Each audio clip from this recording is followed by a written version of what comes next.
Welcome to People Doing Good for Others.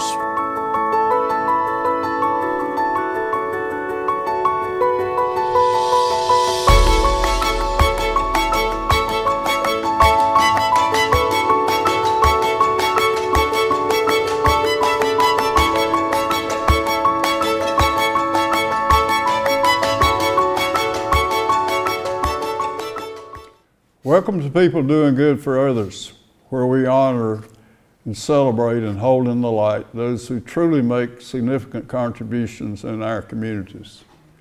I'm Gary York, and I'm grateful to be with you today. My featured guest is Chad Brown.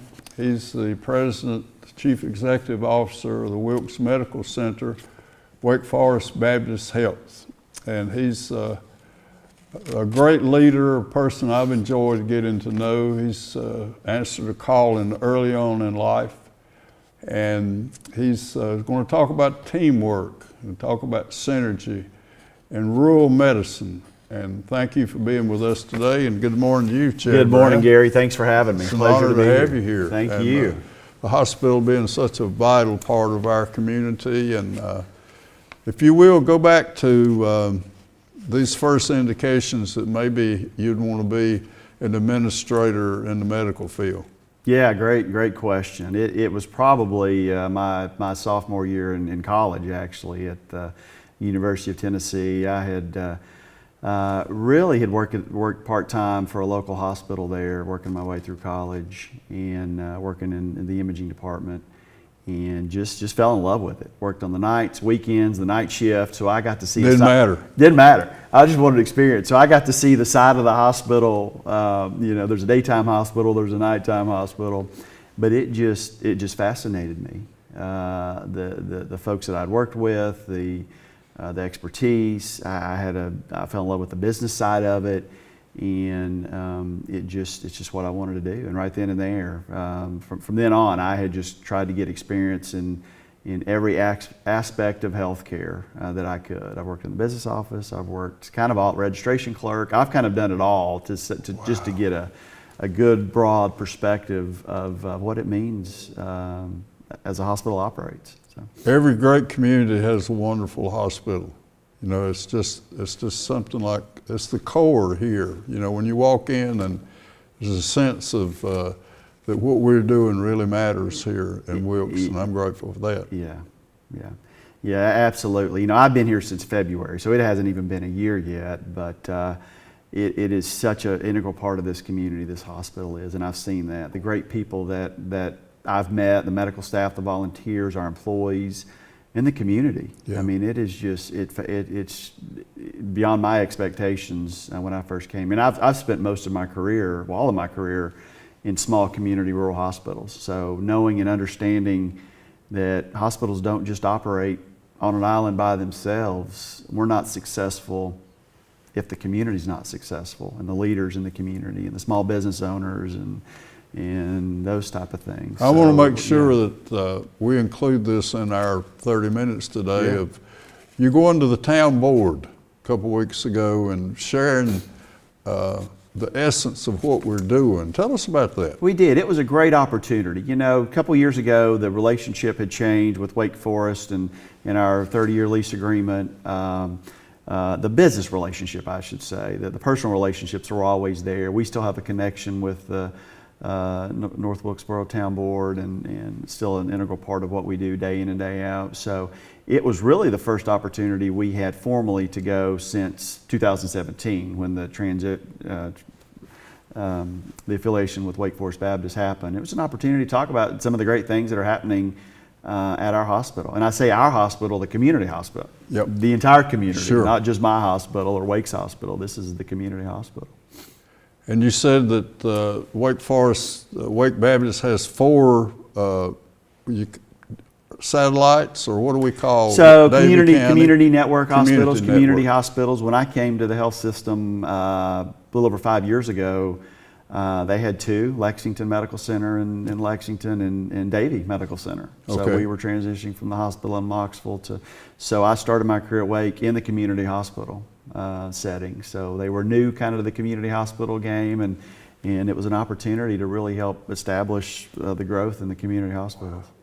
Some of the things you talked about at the board meeting, give us some idea of, was there a dialogue, a Q&A, or how did we do that night? I mean, there was a presentation and a good Q&A, good discussion. I mean, a lot of it was on the growth plans that we have. You know, I talked a little bit about rural health, just to give a perspective. Not just rural health here in Wilkes, but just as a nation. That's a really an interest of mine. It's where my career's been, but kind of what that means, and then what it means to Wilkes in terms of the new. But you know, we're kind of the exception here in a good way. Yeah. In terms of, you've seen a lot of hospitals close since 2010. There's been over 100 rural hospitals that have closed, mainly in the southeast. The pressure's there. But that wasn't the intent to tell a negative story. It was to say, here's the landscape in rural health, the challenges and the headwinds, but here are some of the unique things we're doing at Wilkes, affiliating with WAIG, being part of a larger system, bringing new services to the community, new providers to the community, new infrastructure, new capital infrastructure to the community, with the end game of taking care of our patients with an exceptional experience and keeping them here. Keeping them here. Keeping them in the local community. That is the key. Is that the drive behind all of it? That is a lot. That is the drive. So everything that we do, we're always constantly, we're looking at strategic plans and what we can do, looking at the needs of our community. You know, we have a great relationship with our community partners, and looking at the demographics of our community and the challenges, and how we can be a part of that, and not just sit back and be, we're just the hospital, we're just going to do our little part, but how can we be an integral part of the community? So yeah, we got it. You're also significantly in your leadership role with Davie County. Tell us, how does that work? The two of them, some alternation. Yeah, it's been fun. It really has. It's in February, so now I'm responsible. I'm the president of both facilities. So. Were you at Davie before you took? I was full time. Wilkes Medical Center. I was, and we had built a new hospital. We were moving it from the old critical access hospital in Moxville. So once that kind of we initiated our growth plans, the opportunity presented itself to do both. I'm able to do that. I've got great teams in both hospitals, and I wouldn't be able to do it without that. Right. Quite honestly, it's not about me. It's just that, but that allows me to be able to go back and forth. But most of my time is spent in Wilkes. Okay, yeah. Chad Brown, we want to go now to the things that Baptist brings us. That we're the beneficiary of more services. Talk about that in depth, if you will. Yeah, absolutely. I think it starts off with safety and quality. So, you know, what does that mean? That's kind of a nebulous term, but, you know, in everything that we do, bringing enhanced safety and quality programs, safety coaches, the resources that we have from that perspective, it's just an integral part. Safety coach? We have safety coaches at the hospital. So wow. It's just a way to bring our employees into the mix. You know, at the end of the day, as leaders, our challenge or our goal, our calling, so to speak, is to make sure that our staff has the equipment they need. They're doing it. Do they have any concerns? Safety concerns, quality concerns, what's preventing you from taking the best care of that patient as possible. So we try to get out of our offices as much as we can. We're not always successful in being able to, but to really seek that input from our staff. You know, many others. There's the new services, physician recruiting is a huge piece. We've got physician recruiting. Physician recruiting is a huge piece. That will never stop in terms of new services, new hospitalists, new surgeons, those sorts of things. That's a constant in terms of the recruitment piece and bringing those services to our community. You mentioned the hospitalists, that somewhat of a new concept or service arena. Tell us about a hospitalist? Yeah, sort of new. I mean, from an industry perspective, you've seen in the other hospitals I've been at in my career implementing new hospitalist services. Wilkes had the hospitalist service here. It predates Wake Forest, Okay. so they've had the program here. But it's just it kind of goes with the quality and safety. But it's really where if you're admitted to the hospital. Kind of the old model was your primary care physician Would make his rounds. Kind of make his rounds. And there's still some of that in some markets. But you're admitted to the hospital. We have a core group that are dedicated to inpatient care, covering our skilled nursing facility, covering our acute care side. That includes our intensive care, 8-bed intensive care unit as well. 24/7, 365. Yeah.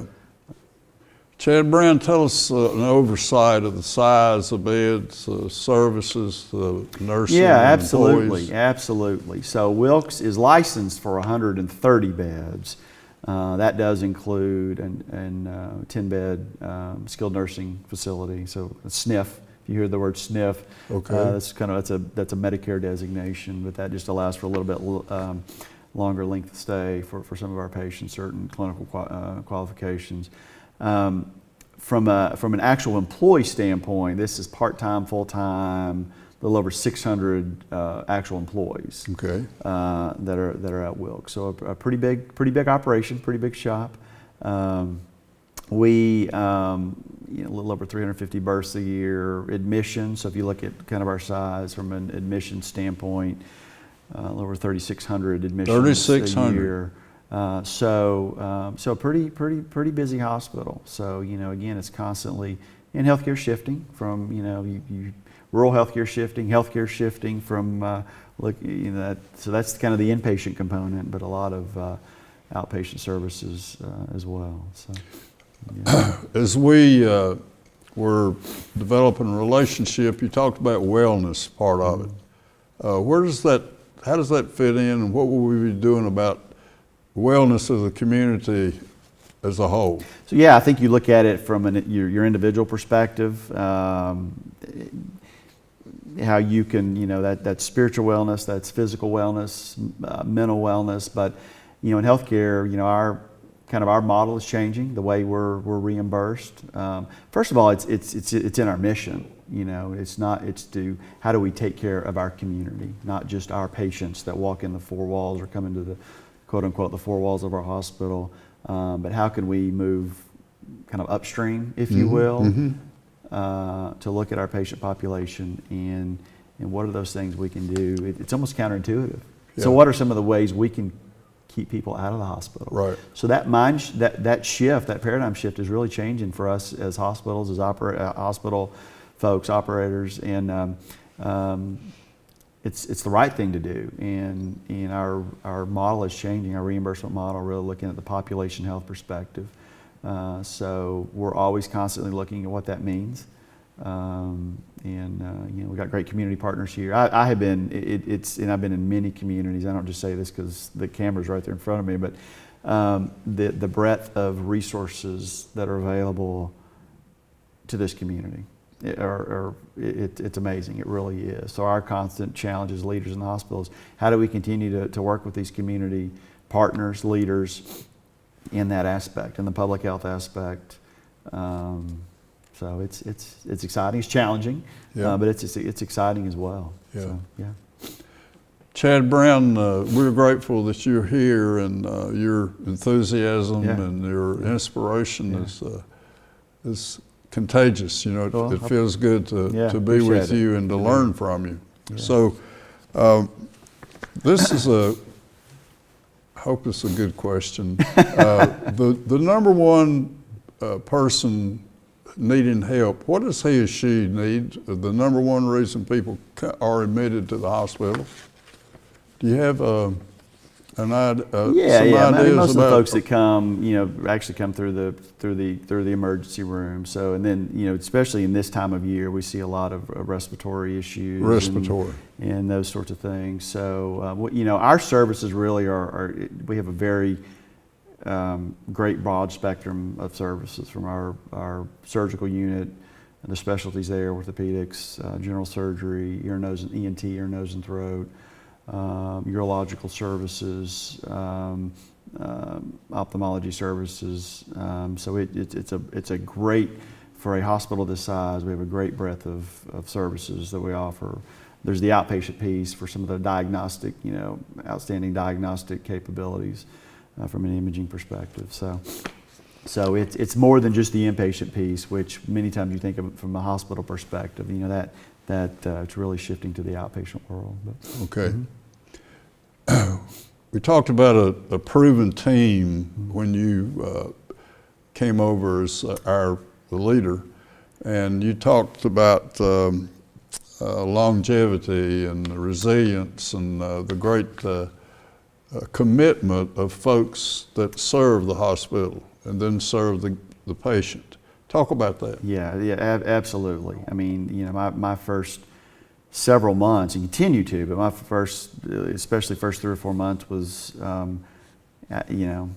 being quiet and asking, letting them talk, asking a lot of questions, meeting folks, going out into the floors of the hospital, and really trying to establish a relationship with our employees, our volunteers, our providers and medical staff, and our community as well. But I mean, there was a common theme throughout, and I say this still kind of as the new guy. I'm not sure if I can still use that terminology or not anymore, but there was a common theme when I was really just establishing that bond with our employees, and that was they love their hospital.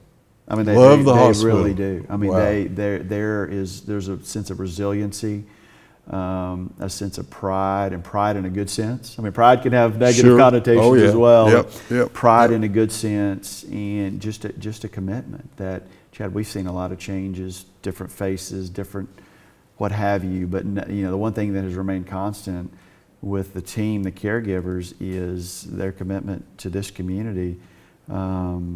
And what they do day in and day out, and it was amazing. It really. That's what gets me up in the morning and really makes me excited to come to work. It's the relationships and the people I work with. Absolutely. One of my, I guess, impressions, if you will, when I come in the parking lot and usually can find a place, and as I start to walk to the front door, I'm thinking it's going to be clean. There's going to be people coming to and fro. There's going to be the volunteer desk. There's going to be a culture of care, and how important that must be, because I've looked for that every time I come. The door slides open, and there, the heart and soul of the great things we're doing just Absolutely. Is there. Absolutely. I mean, there's a great team there that allows that to happen. So if you think of a patient that goes through our hospital, or any hospital for that matter, particular hospital, how many touch points they have with different individuals. Touch points. A housekeeper, the registration clerk, the physician, the nurse, the lab technician.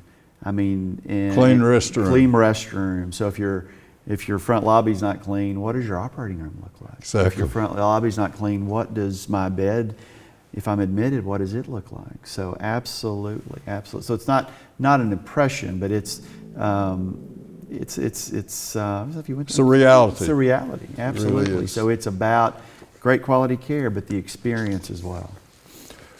Now I want to switch to rural health, and as an education for me and folks that are watching us today, let's talk about that concept, if you will.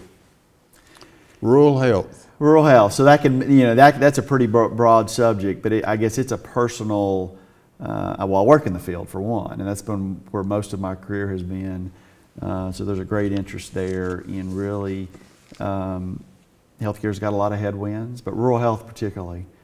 Because of the demographics in many rural areas, Wilkes being included, we're in a very great position here, but there are other markets that are not, and what that means to a hospital. How can rural hospitals really innovate, survive in a changing healthcare world, particularly rural health? So that's kind of my very interest of mine, and it's coincidentally what I do for a living as well. Okay. But yeah. So Now let's talk about the Wilkes Community College and the partnership that Dr. Yeah. Jeff Cox and his folks there, such a vital part of Wilkes Medical Center. Talk about the college. Absolutely. That is an integral relationship there, and I've had the opportunity to get to know Dr. Cox and develop that relationship, which the hospital had predates me, and that's an important piece. And we look at you know, the healthcare field and the great students they're training that hopefully will end up at our facility, and if not, somewhere else in our community or in the healthcare field. So nurse training programs, or even back up before that, even in the public school systems, and working with Dr. Bird in the school systems and talking to sophomores, juniors, seniors about healthcare. They come in and tour the hospital. They come tour the hospital? Come tour the hospital. I talk to them about different careers. You know, it's not just about being a nurse or a physician. There are many opportunities, and to really get their interest early on. So really wanting to... You're recruiting from day one? Day one. Wow. So great Partners all across, absolutely. So Mark and Jeff both... How about the leadership, Chamber leadership group? Do they come by there? Yeah, coincidentally, they were here about an hour.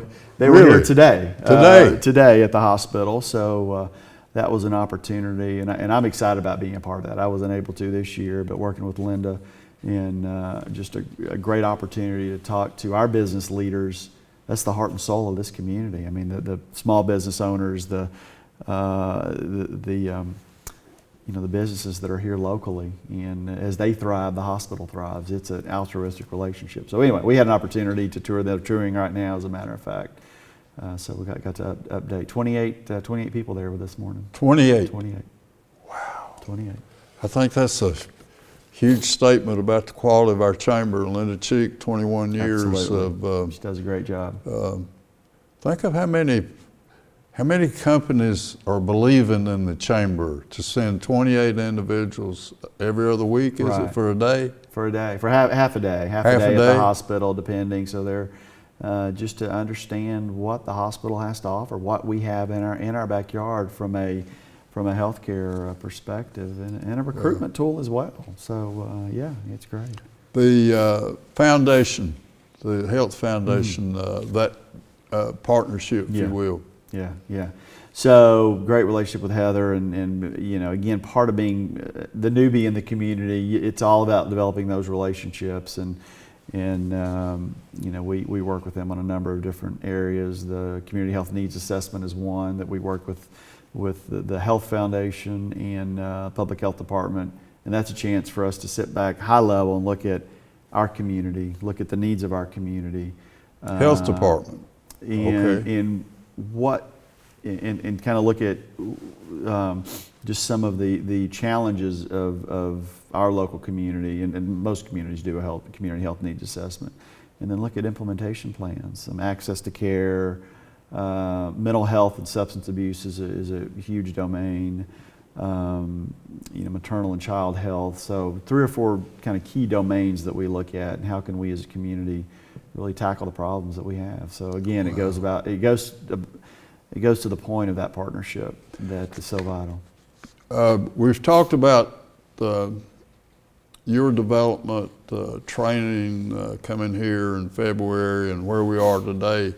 Down the road, will there be some significant moments that some new horizon things for us? Can you share some, maybe what we might be doing locally here at the hospital? So you know, we're always looking, just from a lower level standpoint, always looking to grow. I know I talked a lot about that, new services to the community, and I think back in April, I think you know, it was announced that Wake Forest, the health system, had signed a memorandum of understanding with Atrium Health. So there's some exciting new opportunities there. A lot to be determined. It's still a lot of work to be done on that and what that means. But I think that's a indicator of the changing landscape of healthcare. But it brings, I think, a great opportunity to this, really to this community. Yeah. I want you to get again, into the volunteer, we kind of mentioned it, the significant role that great hospitals have, that quality of care, the volunteer. Talk about this guy or that lady. Yeah, volunteers are an integral part of what we do. Our volunteer leaders, Dolores and Colleen, they help make it happen. They're an integral part of the care team, our volunteers. I mean, I talk about our employees, I talk about our medical staff, talk about the community, but the volunteers are an integral piece as well. So I think I've got this number right. I think we have 40 or 50 volunteers that help in a number of areas, but they're usually the first ones that you greet when you walk into our front door. Tell us about the emergency room. Yeah. I'm just often, well, he went to the ER, Give us some idea of how that team comes together to do great things. Yeah, great. I mean, that's really, we sometimes say that's the front door of the hospital. Front door. Many times. And we say that because, hospitals are open 24/7, 365, regardless. So we are there all the time, regardless, to take care of your needs. I mean, from a size perspective, it's a good size for a community hospital this size. Very good size ED. We see over 30,000 visits a year. So put it in perspective. 30,000. Yeah. What's the population of Wilkes County? 68, 70,000 roughly. Yeah. So just to kind of put it in context. Great care team. Our providers there that do a great job. Dr. Matt Shepard's he's our emergency room physician, medical director, and it's a great part of the hospital. Yeah, no doubt. We want to thank Wilkes Communications and RiverStreet and WIFM for this opportunity. I want to spend the next minute or two with that behind the scenes person that most people never see. Sure, the custodian, right. The people that are doing it day in and day out that we might not know. And, custodians, environmentalists, food service, people that talk about that core that makes it work. Yeah, absolutely. Yeah, they're an integral part, I think, of our leaders there. Jim, who runs our dietary department, Polly, who runs our housekeeping environmental services department, do an outstanding job. You talk about the cleanliness, and they're the ones that make it happen. I didn't tell you this when we first met, but the first day, so when I had formally gotten the job, the first day I walked in, I took my badge off. I don't think they knew who I was yet. I mean, they had heard who's this Chad Brown guy, and probably Googled me and tried to figure out who my new leader is. But I put my badge up and walked in the hospital just to see what would the tone be. Would people look down and just look away? Would they say, "How are you, sir? Can I help you?" And I did that kind of not to trick people, but just to see what the culture was. You can tell a lot by just walking through the threshold of a front door. And it was amazing. I think one of the first people I encountered was a environmental services employee. And, "Hi, sir, how are you? Can I help you find something?" I mean, of course, I looked lost. I was probably looking around, but it was just a good, it was just a great. I'm proud of who we are. Yeah, proud of who we are. They're an integral part of what we do. Not only for, there's a visual perception piece, but then there's a quality infection prevention piece that you've got a clean hospital that helps keep people safe. Yeah. So it's outstanding team. So when we're out doing rounds and trying to talk to the staff, it's not you try to be up on the floors, but talk to really to get to know everybody. So good team. And I could name so many, but that's an integral part of. I can't be successful without individuals like that, so my hat's off to them. Chad Brown, thank you for embracing people doing good for others today, and it being important to share your experience and your hope and your faith in this community and those who serve it. Yeah. And so I'm thank you for being here. If you'd like to close with this step and the opportunity in your life professionally Yeah. and spiritually. Yeah. That this is, that we're given not only medical, but we're working on souls and, Yeah. and hope for people. Yeah, no, absolutely. Thank you, Gary, for having me. It's an honor to be here, and I appreciate the time to be able to do this. But it's an honor to do what I do. I don't say that lightly. I mean, the team that I have, the relationships are what makes it happen. I mean, the caregivers and non-direct caregivers, but the team that really takes care of that patient day in and day out, it's amazing what I see. I mean, miracles happen every day at that facility. So it's not just about your And that first encounter, the guy said, "Can I help you find something?" Yeah, it's that. Can I help you find something? So it's not just about your physical health. That's important, but you know, your spiritual health, your mental health. I mean, it's a not to sound, you know, it's a holistic approach, and that's what we really what we try to do. God bless you for your servant's heart, and I hope you'll come back and do this again to help us out. Thank you very much. Love to. Thank you, Gary. Brown. My pleasure. Thank you. Gary York, People Doing Good for Others. Our featured guest today has been Chad Brown. He's the president, leader with the Wilkes Medical Center, Wake Forest Baptist Health. And we're talking about the total commitment of this community to the hospital and the hospital to the community. That when the folks, when we come to Wilkes Medical Center, we're in good hands. So thank you for being with us today. Until we can meet again, know that the happiest among us are people that are seeking and finding ways to serve God, family, and friends, and worthy causes as the Wilkes Medical Center.